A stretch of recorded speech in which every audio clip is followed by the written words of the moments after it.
Hello बच्चों, कैसे हैं आप सभी?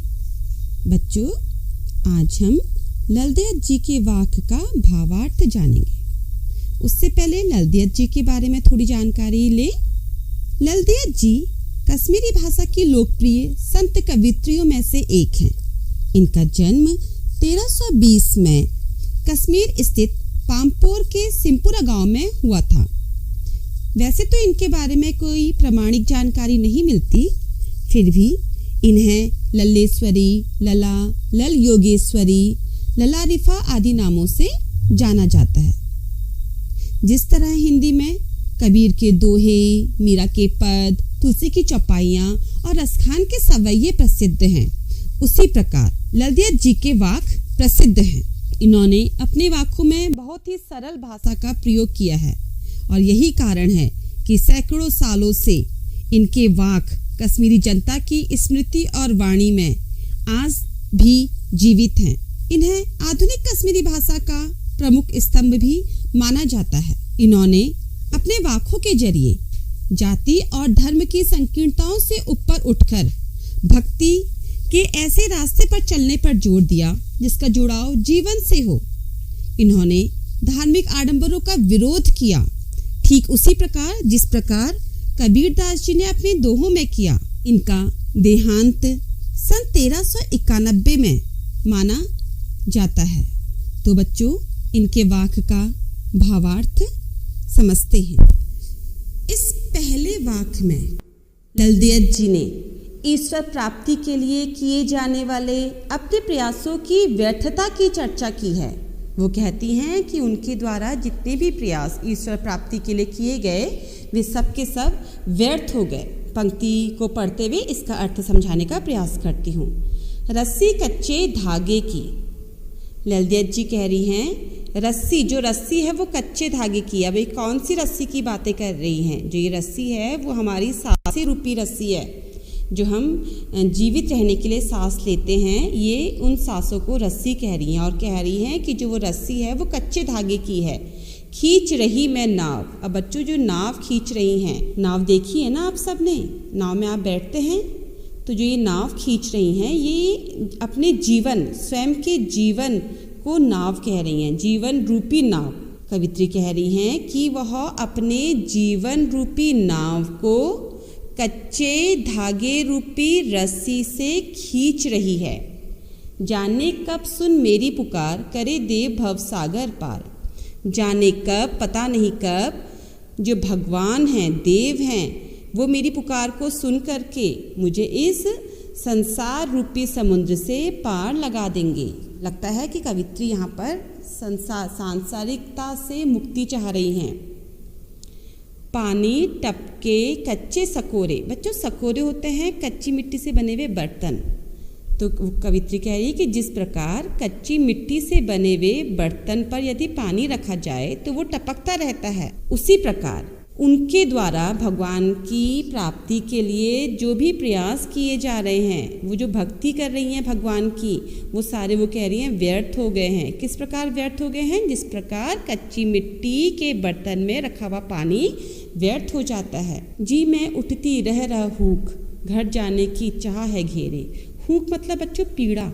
जब हमारा कोई काम सफल नहीं होता तो हम पीड़ित, हमारे हृदय में पीड़ा जागृत हो जाती है, हम दुखी हो जाते हैं। तो वैसे ही कवित्री भी कह रही है कि अब उनका जो जी है, जो उनके मन में है, मन में पीड़ा हो रही है। क्यों पीड़ा हो रही है? क्योंकि उनको इच्छा थी, तीव्र इच्छा थी, उनकी चाह थी कि वो अपने घर चले जाए। वो किसे घर कह रही हैं बच्चों?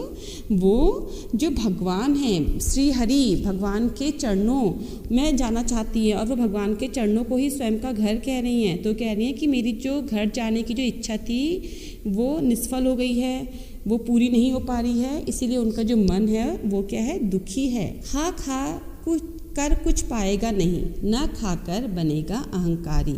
सम खा तभी होगा संभावी, खुलेगी सांकल बंद द्वार की। बच्चों, इस दूसरे वाक में कवित्री ने जो बाह्य आडंबर हैं का विरोध किया है और कहा है कि इंसान को संभावी होना चाहिए। संभावी मतलब सबके लिए समान भाव मन में होना चाहिए। उसे किसी भी चीज़ की अधिकता भी हानिकारक है और किसी भी चीज़ का में अगर हम बिल्कुल शामिल ही ना हो वो भी हानिकारक है। तो यहाँ पर कवित्री ने सांसारिकता के बारे में कहा है। खा खा कर कुछ पाएगा नहीं। कवित्री कह रही है कि क्या खा के, सांसारिक भोग विलास में यदि बहुत ज़्यादा हम लिप्त हो जाएंगे तो हमें कुछ भी नहीं मिलेगा। यहाँ पर सांसारिक भोग विलास माया इसका मतलब है कि हमें खा खा कर कुछ नहीं मिलेगा, न खाकर बनेगा अहंकारी। और यदि हम सांसारिकता में लिप्त ना होकर के वैराग्य का रास्ता चुनते हैं तो हम वैरागी बन जाएं, और वैरागी बन के हमारे अंदर क्या आ जाएगा, अहंकार हो जाएगा।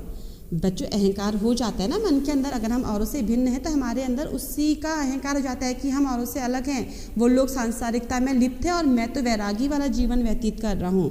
तो कवित्री कहना चाहती है कि ना तो सांसारिक विषयों में बहुत ज़्यादा लिप्त रहना चाहिए और ना ही इससे बिल्कुल विमुख हो जाना चाहिए, ये दोनों ही गलत हैं। हमें संभावी होना चाहिए। संभावी मतलब समानता का भाव, मतलब संभावी से तात्पर्य है यहाँ पर संयम पूर्ण जीवन जीने से।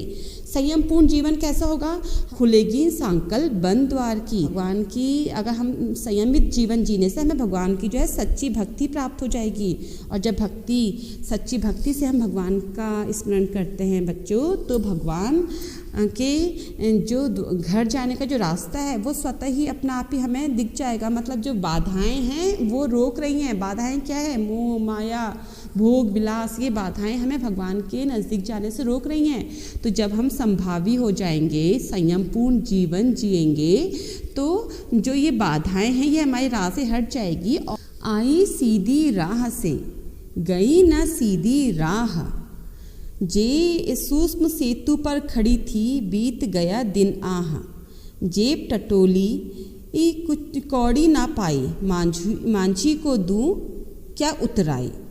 बच्चों यहाँ पर कवित्री कह रही है कि जब इंसान जन्म लेता है तो वह माया मोह सांसारिक उलझनों में से बिल्कुल विमुक्त होता है, उसे कोई मतलब ही नहीं होता है। तो आई सीधी राह से मतलब जो बच्चे ने जन्म लिया है उसका मन बिल्कुल शुद्ध है, उसमें माया मोह द्वेष कुछ भी नहीं है। तो कवित्री उस समय का बारे में बता रही है कि जब जन्म लेते हैं तो हम सांसारिक उलझनों से विमुक्त होते हैं, उसके बंधन में नहीं फंसे होते हैं। पर जब धीरे धीरे हम अपने जीवन को आगे बढ़ाते हैं तो हम उन सांसारिक मोह बंधन नकारात्मकता सब में फंसते जाते हैं। तो कवित्री यहाँ कह रही है कि जब वह संसार में आई थी तो सीधे रास्ते से आई थी, बुरी भावनाओं से अलग थी। पर जब धीरे धीरे समय बीता तो उसके मन में सारे शारीरिक उलझनों में फंस करके वह रास्ता भूल गई है। सूक्ष्म सेतु पर खड़ी थी बीत गया दिनाह, अब जीवन भर उन्होंने जो सुषुम्ना नामक नाड़ी होती है उसको जगा करके भगवान की भक्ति करनी चाहिए। और उसी भक्ति में उनका पूरा का पूरा जीवन बीत गया। मतलब जो हम कहते हैं ना, हम भगवान को जगाने के जो पूजा पाठ करते हैं, अपनी ध्यान करते हैं, योग करते हैं, वो कह रही है इसी में ही उन्होंने अपना पूरा का पूरा जीवन जो है व्यतीत कर दिया। जेब टटोली कौड़ी ना पाई, अब उनका अंतिम समय आ गया है। अब जब अंतिम समय में उन्होंने अपनी जेब को देखा तो उसमें कौड़ी भी नहीं थी। मतलब उनके द्वारा कुछ भी सद्कार्य नहीं किए गए थे, अच्छे कार्य नहीं किए गए थे। मांझी को दूं क्या उतराई, मांझी मतलब वो अपने भगवान को मांझी कह रही है, जो उन्हें उनकी जीवन रूपी नौका को संसार रूपी सागर से पार कराने वाले हैं। तो कह रही हैं कि मांझी अब मैं अपने प्रभु को क्या उतराई दूं, क्योंकि मेरे पास तो भक्ति के नाम पर कुछ है ही नहीं। जो भक्ति उन्होंने की थी वो तो व्यर्थ हो गई है, वो तो किसी काम की नहीं है। अर्थात उन्होंने जीवन में कुछ भी हासिल नहीं किया। थल थल में बसता है शिव ही, भेद न कर क्या हिंदू मुसलमान, ज्ञानी है तो स्वयं को जान, वही है साहिब से पहचान। बच्चों, इस चौथे वाक्य में कवित्री जो हैं वो भेदभाव का विरोध कर रही हैं और यह कह रही है कि जो भगवान है, शिव जो है, भगवान है, वो थल थल में बसता है, कण कण में व्याप्त है, सर्वव्यापकता का बोध करा रही है हमको। उन्होंने कहा है कि हमें आत्मज्ञान को ही सच्चा ज्ञान मानना चाहिए। तो कवित्री कह रही है कि जो शिव हैं, भगवान हैं, वो कण कण में बसते हैं।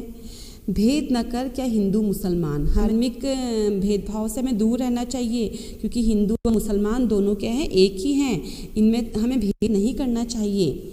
ज्ञानी है तो स्वयं को जान, यदि तुम ज्ञानी हो, ज्ञानी मतलब संत हो, तो हमें स्वयं को जानना चाहिए, हमें खुद को पहचानना चाहिए। ज्ञानी है तो स्वयं को जान। कवित्री कह रही तुम ज्ञानी हो, यदि तुम्हें लगता है कि तुम ज्ञानी हो तो तुम्हें स्वयं को पहचानना चाहिए। आत्मज्ञान का बोध करके स्वयं अपने अंदर ही जो हमारा भगवान है उसकी खोज करनी चाहिए। वही है साहिब से पहचानो। यदि हमने अपने अंदर के भगवान को पहचान लिया, भगवान की प्राप्ति हो जाएगी, क्योंकि भगवान तो हमारे अंदर ही है। बस हम उसकी खोज क्या करते हैं, बाहर करते हैं, हम उसको बाहर ढूंढते हैं। हम यह भूल जाते हैं कि हर एक व्यक्ति के अंदर जो आत्मा है वही, उसी में ही ईश्वर का वास होता है, अर्थात ईश्वर ही तो आत्मा रूप में हम सभी के अंदर निवास करते हैं। तो बच्चों, उम्मीद है कि आपको ललदेव जी के वाक्य का अर्थ समझ में आया होगा। आप मुझे कमेंट्स करके ज़रूर बताएं कि आपको वाक्य का अर्थ कैसा लगा। मेरे चैनल को लाइक कीजिए, सब्सक्राइब कीजिए, ताकि मुझे और ज़्यादा प्रोत्साहन मिले और मैं और अच्छी वीडियो लेके आपके पास आऊँ।